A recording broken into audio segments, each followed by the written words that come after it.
The summer air hung heavy with the scent of pine as June kicked at pebbles along the dirt path. At 12 years old, he knew every inch of the woods behind his family's Montana farmhouse. Today, with his parents away for the weekend visiting his aunt, he had the perfect chance to explore the hidden valley his friend had told him about. Just over the ridge, he muttered to himself, adjusting his red backpack. Inside were the essentials: sandwiches, juice boxes, bandages, and his grandfather's old compass. His parents trusted him to be responsible. He'd proven himself capable of staying home alone for short periods. Besides, their nearest neighbor was just a mile away if anything went wrong. The birds suddenly went quiet. June stopped, listening to the strange silence. A moment later, the ground trembled beneath his feet, and a sound like thunder rolled through the trees. Something bright flashed between the pines ahead. "Whoa," June whispered, heart pounding as he crouched behind a fallen log. Curiosity battled, with caution in his mind.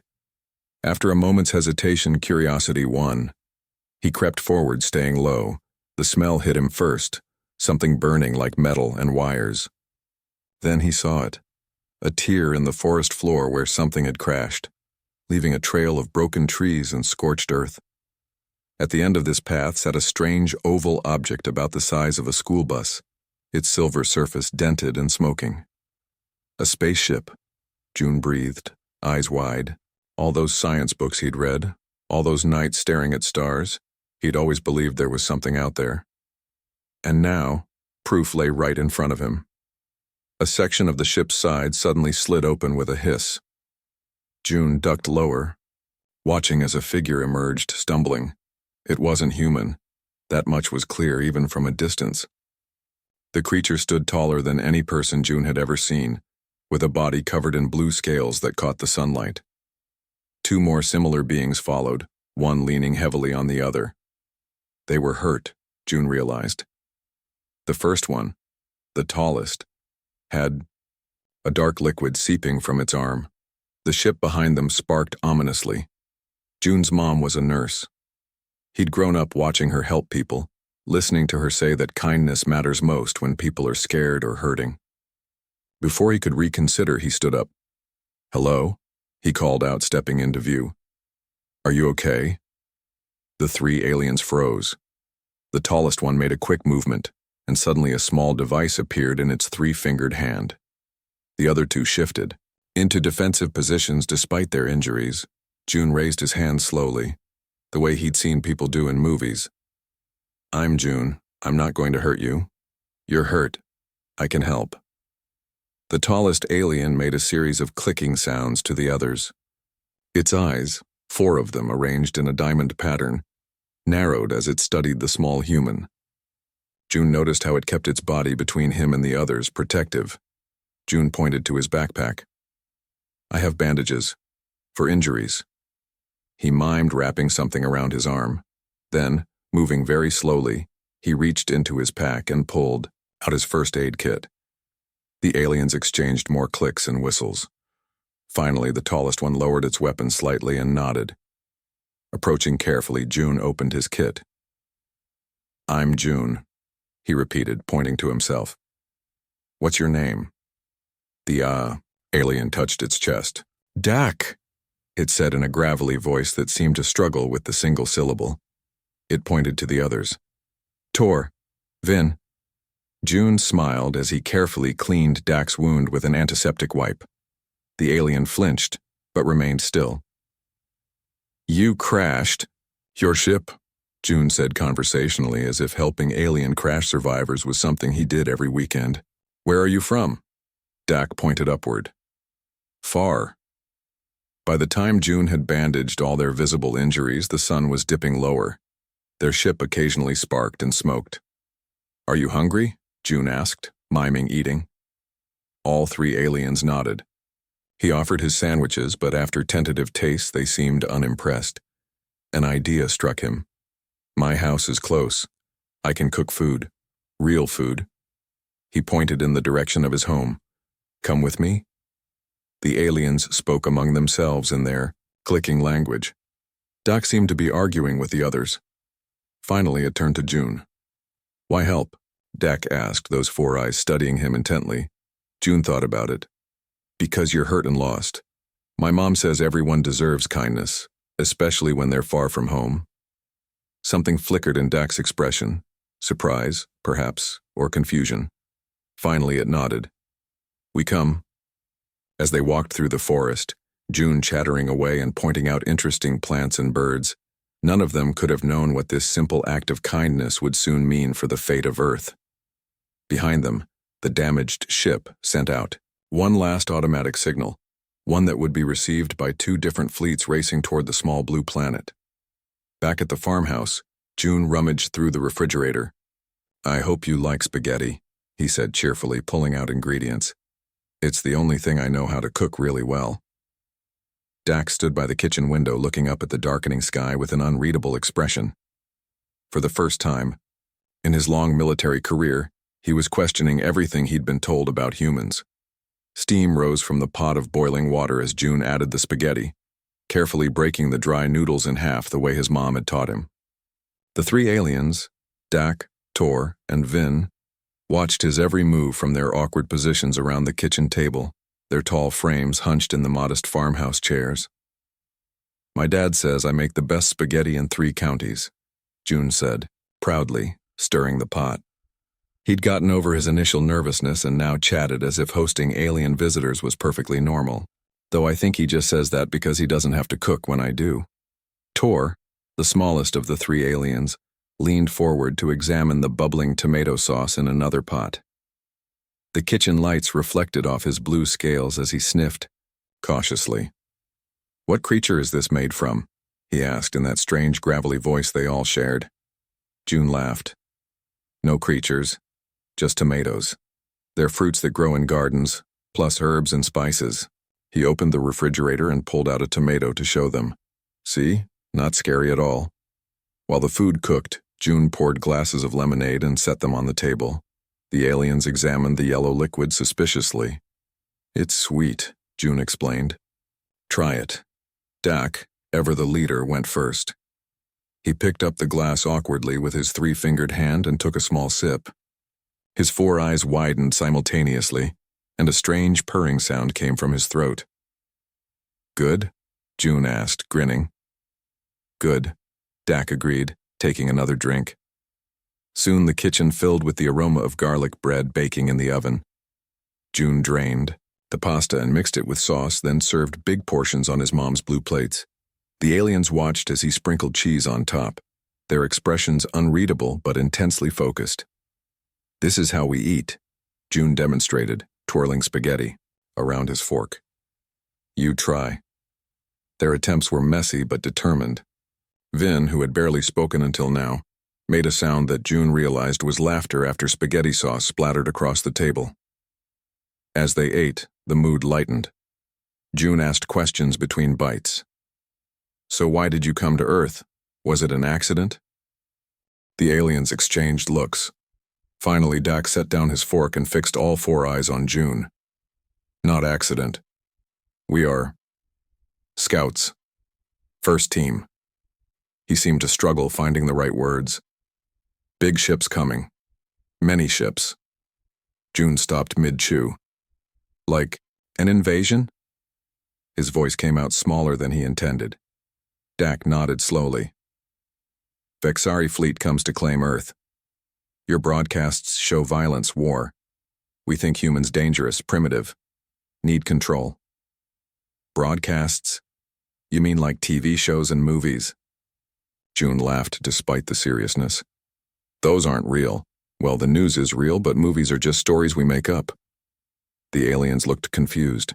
June jumped up and grabbed his tablet from his backpack. Look, I'll show you what humans are, really like. For the next hour, as they finished dinner and moved to the living room with bowls of ice cream, June showed them photos and videos. Pictures of his class raising money for kids in need after a hurricane. Videos of people from different countries working together after earthquakes. His mom at the hospital helping patients. See? We fight sometimes, sure, but mostly we just try to help each other. Tor and Vin seemed deeply affected, but Dak remained skeptical. If humans peaceful, why so many weapons? Why wars? June sighed. I asked my teacher the same thing once. She said humans are still growing up as a species, we make mistakes. But we're learning. Unknown to June, Dak had activated a small device in his uniform pocket when they first sat down to eat. Everything they discussed was being transmitted to the approaching Vexari fleet, where Admiral Yule listened with increasing concern. The invasion plan had been based on intercepted broadcasts showing human violence, but this child was presenting a very different picture. Your parents teach you to help strangers? Dak asked suddenly. Even strange-looking ones from stars? June nodded earnestly. My mom always says kindness matters most when it's hardest to give, and my dad says we should judge others by how they act, not how they look. The room fell silent for a moment, broken only when Vin's communicator began blinking urgently. The alien checked it, then spoke rapidly to Dak in their clicking language. Dak's posture stiffened immediately. What's wrong? June asked. Trouble, Dak replied grimly. Midorians detected our crash, their ship's now coming too. More aliens? June's eyes widened. Are they your friends? No, Tor explained, his voice serious. Enemies. For many generations. They fight us for territory, resources. They will want Earth too, Dak added. Now 2 fleets come. June sat down his empty ice cream bowl, thinking hard. So there might be a space battle, right above us? Over who gets to invade Earth? The aliens nodded solemnly. That's just silly, June said finally. Why fight when you could talk? Has anyone ever tried just, I don't know, having dinner together instead of shooting at each other? Dak made a sound that might have been a snort. Child thinking. War not solved with food. But Tor was looking at June with newfound interest. In our history there is old tradition, breaking bread together, sacred truce for meals, not used for many cycles now. June perked up. We have the same tradition. When people eat together, they can work out problems better. Outside, the stars were coming out one by one. None of them knew that high above, 2 massive fleets were already positioning themselves on opposite sides of the moon, preparing for a confrontation that would catch Earth in the crossfire. But at a kitchen table in Montana, something unexpected was happening. Doubt was creeping into the mind of a Vexari captain who had never before questioned his mission. Morning sunlight streamed through the kitchen windows as June flipped pancakes on the stove. He'd woken early, excited to show his unusual guests more about life on Earth. The aliens had spent the night in the living room, their tall frames awkwardly arranged on furniture meant for humans. Breakfast is almost ready, June called out, cheerfully. Dak entered the kitchen, his scaled skin catching the light. The bandages June had applied yesterday looked small against his large frame, but the alien moved with less pain today. Behind him, Tor and Vin followed, their 4 eyes blinking sleepily. You sleep on those soft things every night? Vin asked, stretching his long limbs. Beds and couches? Yeah, June laughed. What do you sleep on? Suspension fields, Tor replied. No contact with surfaces. June's eyes widened. That sounds like something from my science books. You have to tell me more about your technology. As they ate pancakes dripping with maple syrup, which the aliens particularly enjoyed, Dak's communication device buzzed. He stepped outside to answer it, leaving June chatting excitedly with the others about alien life.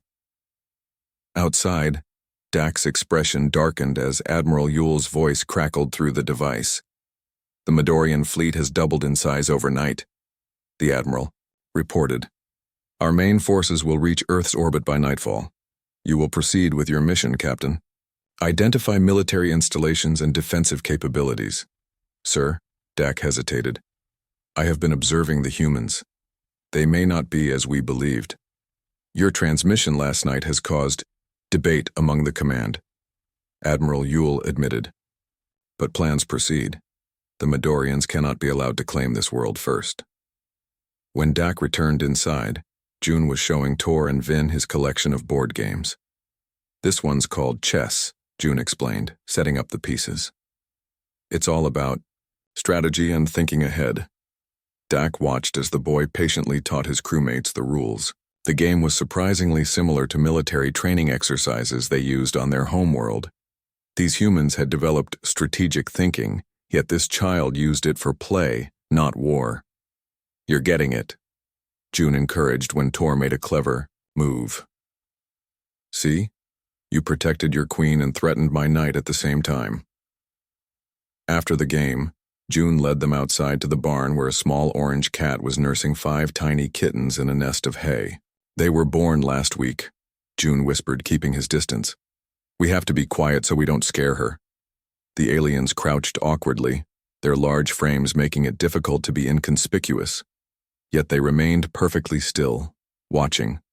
The mother cat groomed her babies with the same fascination they might show toward a complex scientific phenomenon. "On our world," Vin said softly, "we have lost most of our natural creatures. Wars and development."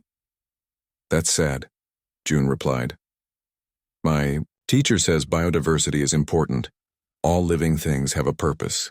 Throughout the day, June showed them his science projects, his favorite climbing tree, and the small stream where he caught frogs in summer.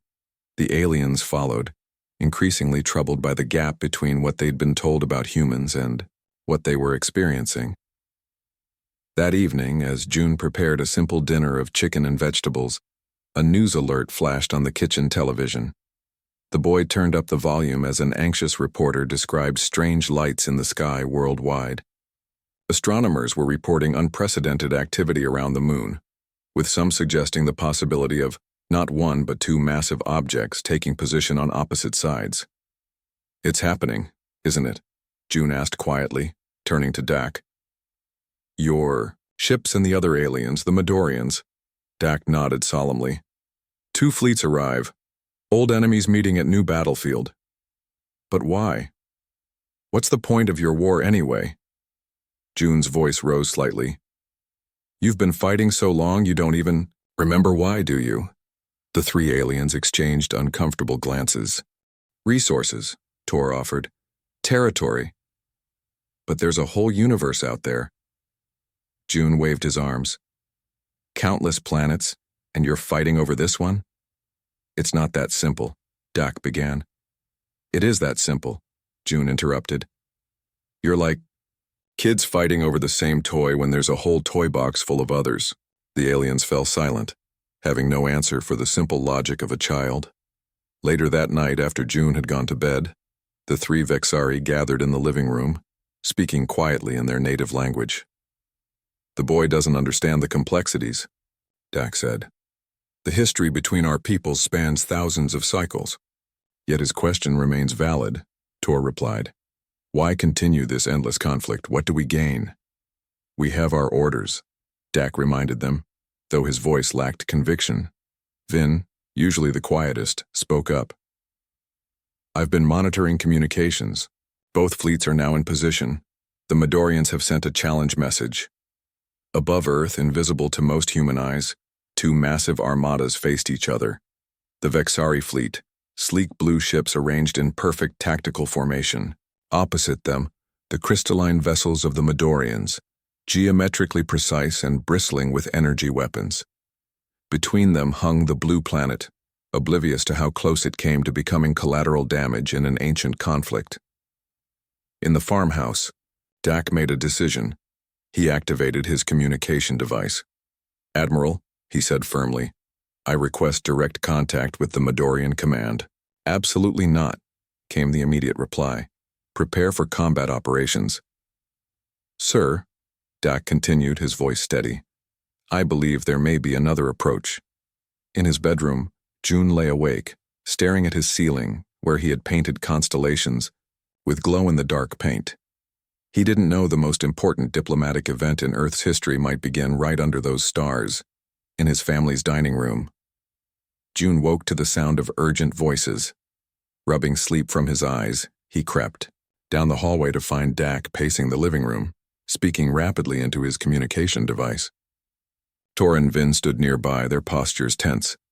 "I don't care about protocol," Dak was saying, his normally controlled voice rising.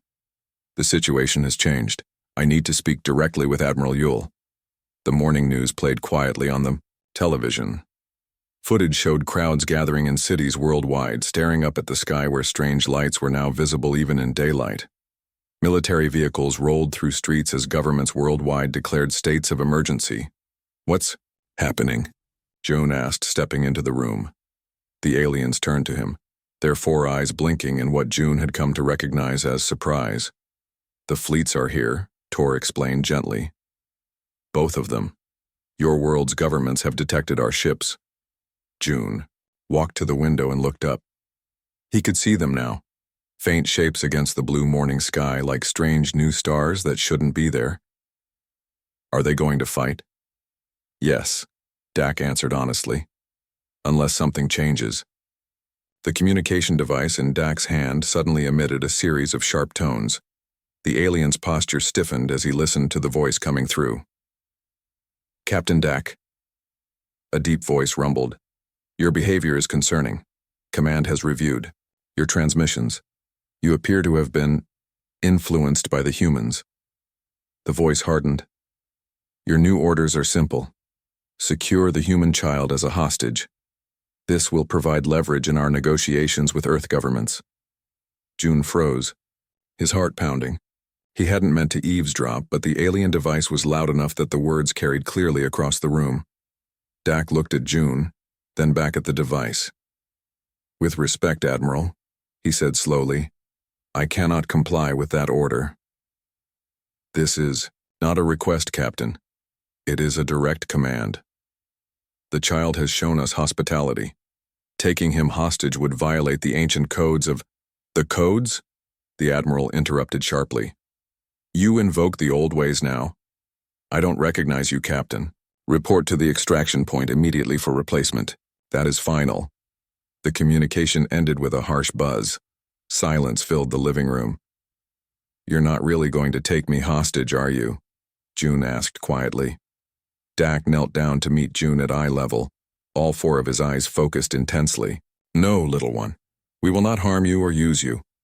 But now we face problems. My superiors are unhappy with me." June thought for a moment, then brightened.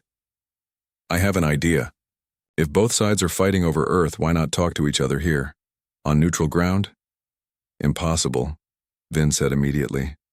"Bexari and Midorians haven't had direct diplomatic contact in generations." "But that's exactly why it might work," June insisted.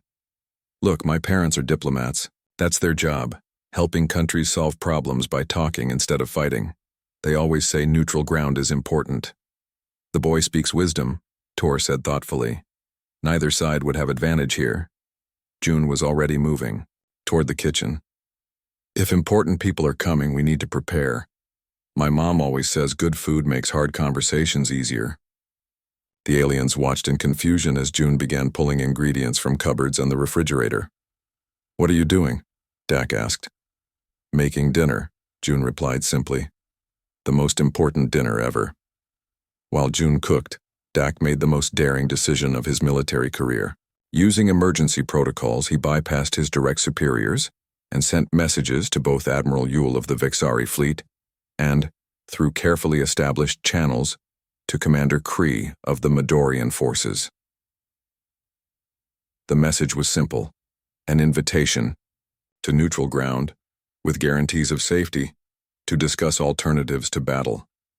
"They'll never agree," Vin predicted gloomily, but within an hour, both sides had responded. Curiosity, if nothing else, had won out over immediate aggression. Perhaps each side wanted to assess the other's intentions up close, or maybe the unusual nature of the invitation offered a way to pause without appearing weak.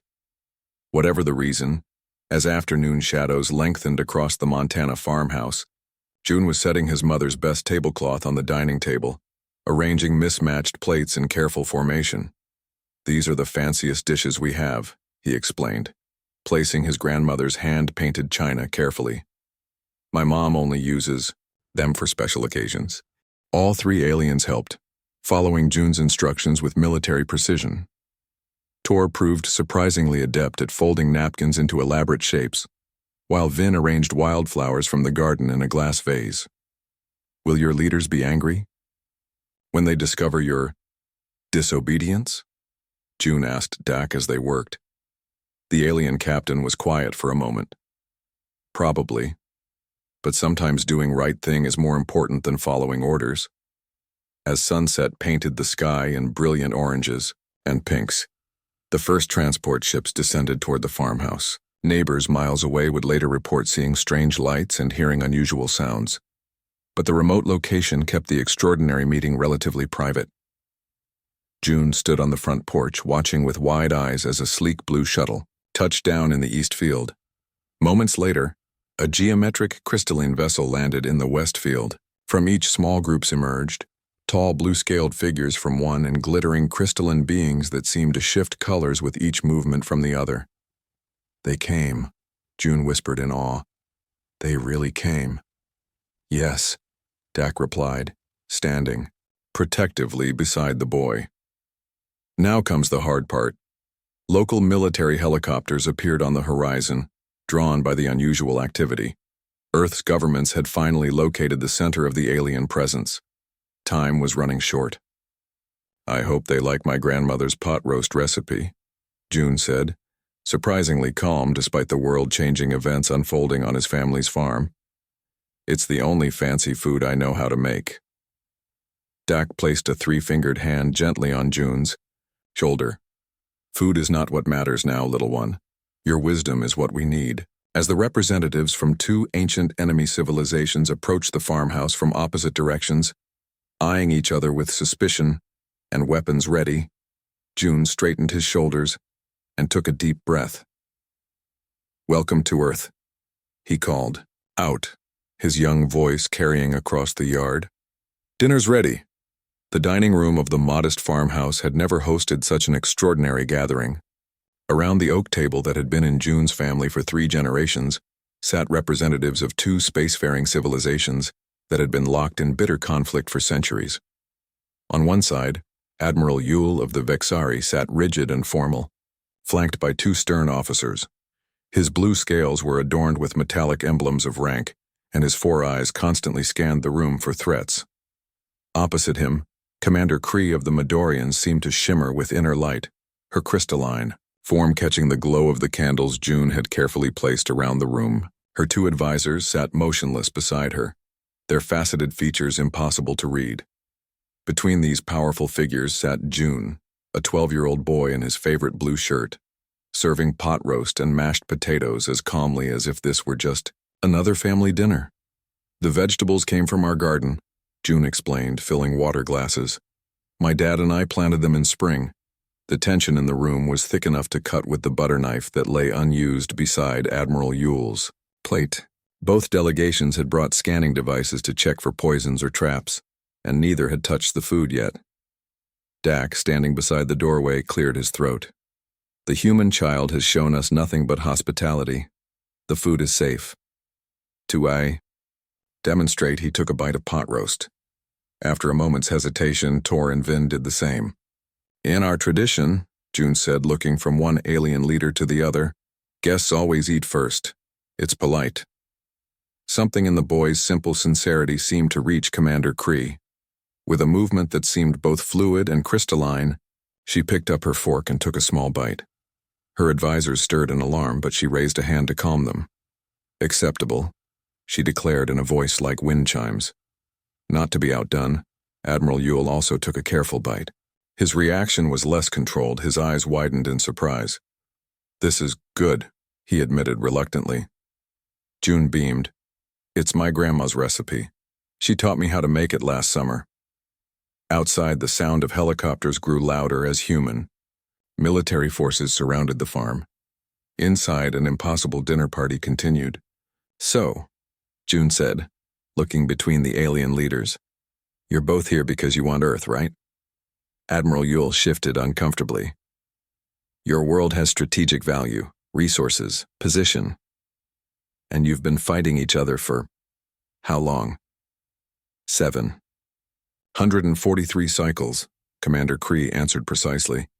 Since the Vexari violation of the Midorian outer colonies. It was not violation, Admiral Yule snapped. Those systems were clearly marked in the ancient charts as charts your ancestors falsified, hissed one of Kree's advisors. The argument escalated quickly, with both sides reciting grievances so old that even they seemed uncertain of the original facts. June let them continue for a moment, then stood up and walked to the kitchen. He returned with a homemade apple pie, the crust golden and steam rising from the slits on top. "Dessert," he announced, setting it in the middle of the table. The sudden appearance of the pie, and the wonderful smell wafting from it, somehow broke the cycle of accusations. Both delegations fell silent. "Before we eat pie," June said, sitting down again, "my mom always makes us say something nice about our day or about someone at the table." The aliens stared at him in confusion. "I'll go first," June continued. "I'm glad you all came instead of fighting. That was brave." The aliens exchanged uncomfortable glances. Finally, Admiral Yule spoke. "The Midorian ships are well designed," he said stiffly. "Efficient." Commander Kree's crystalline form glinted as she turned toward the Vixari. "Your tactical formations show discipline." It wasn't much, but it was a start. As June served pie and the aliens cautiously tasted it, with immediate approval from both sides, the conversation shifted. June asked about their home planets, about families and traditions. Slowly, reluctantly, the representatives began to share. "My youngest daughter is about your age," Admiral Yule admitted when June asked if he had children. "She asks too many questions like you." "Is she waiting for you to come home?" June asked innocently. The Admiral's usually stern face softened almost imperceptibly. "Yes. Mine too," Commander Kree said quietly. "Two young ones." A strange moment of connection passed between the two leaders, perhaps the first in generations of their people's history. The sudden banging on the front door broke the moment. "This is the United States military. We have the house surrounded." Weapons appeared in alien hands instantly, the brief peace forgotten. June jumped up. "Wait, don't fight, let me talk to them." Before anyone could stop him, June ran to the front door and opened it. Outside stood soldiers with raised weapons, and behind them, emerging from a black car, two people in suits. "June," a woman's voice cried out. "Are you okay?" "Mom? Dad?" June gaped in surprise. "You're home early." What followed was possibly the most unusual diplomatic introduction in human history. June's parents, indeed professional diplomats with the State Department called back from their trip when alien ships appeared over Earth, found themselves mediating not just between aliens and humans, but between two alien civilizations, as dawn broke over the Montana hills. Three species sat around a table covered with empty coffee cups and notepads filled with the beginnings of the first interspecies peace accord in the history of the galaxy. And at the center of it all was June, who had finally fallen asleep on the living room couch, exhausted but smiling. The boy who had treated alien soldiers to dinner and, in doing so, changed the course of three civilizations. Years later, when the first joint Vixari Midorian human space station was christened Breaking Bread, few understood the reference. But in a small farmhouse in Montana, a family kept a photo on their wall, an extraordinary dinner party that had saved Earth, all because a 12-year-old boy believed that sharing a meal was more powerful than pointing weapons.